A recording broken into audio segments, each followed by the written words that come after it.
Welcome to another ProBlogger video post brought to you by Business Week Exchange, who allow bloggers to connect with industry leaders and follow what they're reading. Earlier in the year when I was at South by Southwest, I met a lot of ProBlogger readers and had a great time doing so. But one of the messages that I heard over and over again from the people that I was meeting, often in the first sentence or so, was things like, I didn't recognise you. You weren't quite the way I was expecting you. And what it boiled down to when I explored this a little further was that I had hair. And most of the time in the videos and the photos that I have on ProBlogger, I have very closely shaved hair. And at South by Southwest, my hair had grown a little bit, probably only a centimetre or two, but it was enough to confuse people. And what I realised was that the message that I'd been portraying online was different to who I really was, and it was inconsistent, I guess, the branding that I was portraying. I had similar comments last year when I redesigned ProBlogger.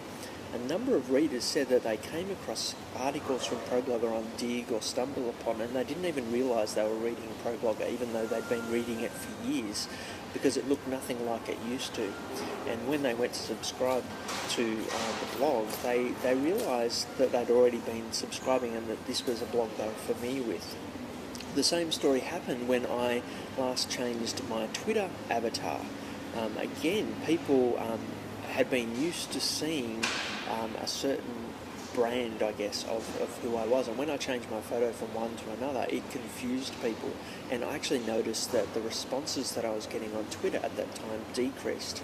So why am I talking today about this whole thing of your image? I guess what I want to say today is that there's something to be said for presenting a consistent image online. You actually, whilst there's some good things about changing your image and changing the design of your blog and changing how you brand yourself, it can keep you up to date and keep you fresh. There can also be some downsides of that, and something that you want to perhaps transition your readers on rather than just quickly make that change. And I guess also it's a lesson for those of us who go to meetups and go to conferences as well, to actually think about the way we brand ourselves online and how we actually present ourselves in real life as well. Thanks for tuning in today. We'll see you next time on the ProBlogger video post.